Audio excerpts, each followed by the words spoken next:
There is even a sub-tribe called Waziri, known for wearing its hair long. In biblical times, Naziri, such as Samson, also did not cut their hair.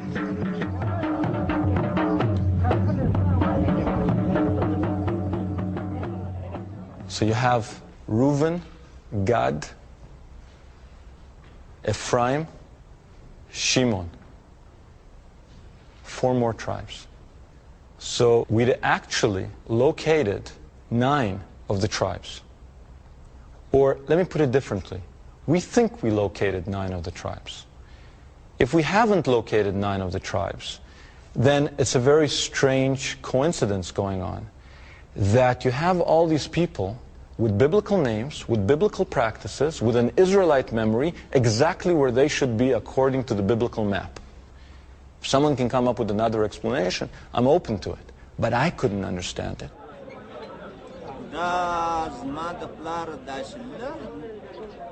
When I was young and had no beard, my grandfather's uncle died at the age of 115. We called him Baba, or grandfather.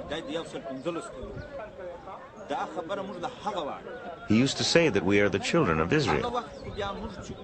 I was young, and at that age people forget things. They don't care much about history or talk of this kind.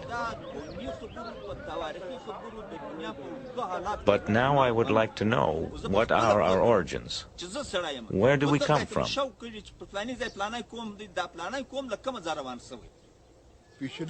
Our grandfathers always told us that we are from the Bani Israel, the children of Israel.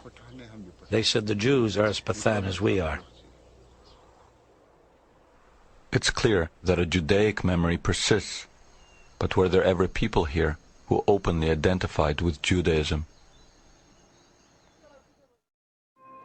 If you look up Harat in the Encyclopedia Judaica, for example, you'll find 1 or 2 paragraphs. If you look up a Western Jewish community, you'll find pages and pages and pages. And when you look up Harat, it says the Jewish community may have been in Harat for somewhere between 1,000 and 2,000 years. They're talking about a community that lived somewhere for at least 1,000 years, and there's a paragraph or 2 on them. What does this tell us? It tells us that they're lost to our consciousness, that they've fallen off the Western radar screen.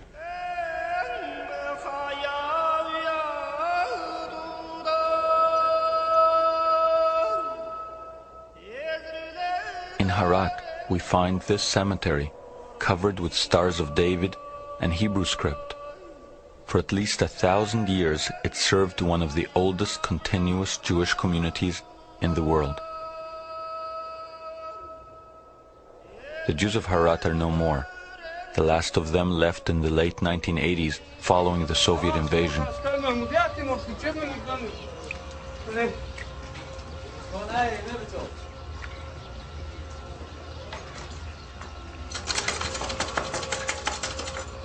The country is now torn by civil war, and yet a Pathan tribesman agrees to take us to one of the old synagogues.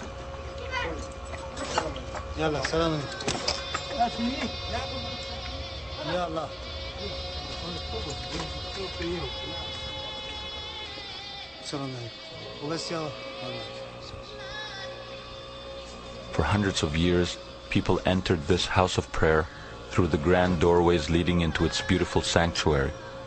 Today we enter through an artillery hole blasted by Soviet shells.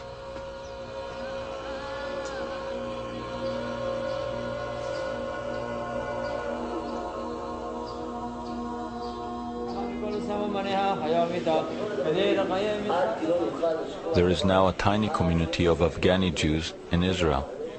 Like the Bukharans, they are largely unknown here. They remember their former Pathan neighbors as not quite Jewish, but perhaps related to them in some way. They were the ones who wore these prayer shawls, 4-cornered garments like we do. And they didn't really know what they were, and they used to be surprised to see us wearing similar things.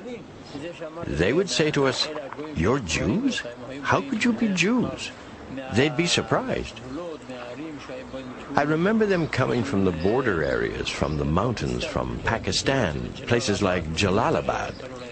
And I remember people said that to this day they still lit candles on the Sabbath. They would put the candles under these baskets and didn't know why they were doing it. They had all these traditions they didn't know the origins of. Except they said, that is what our forefathers did. Did they think they were Jewish?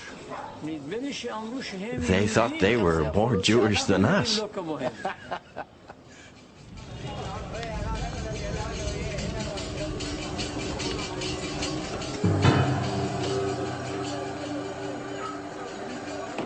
The prophets say that equal numbers of Israelites and Judeans will herald the Messiah. Interestingly, the number of Pathans and Jews in the world is virtually identical. The prophecy also foretells that it is Menashe and Ephraim that will take the lead in the return.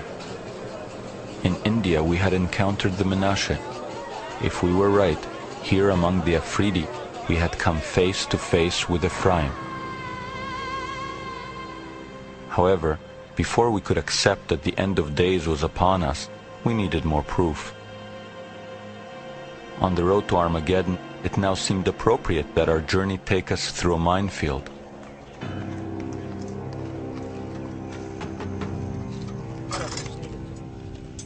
We needed harder evidence that the Pathans were of the lost tribes, so we went to the Afghani city of Kandahar, where in the 1950s a stone covered in ancient script was discovered. During the Soviet invasion, this stone was buried under rubble and surrounded by mines. Here, red dots mark undetonated mines, which we skirted to get to the site.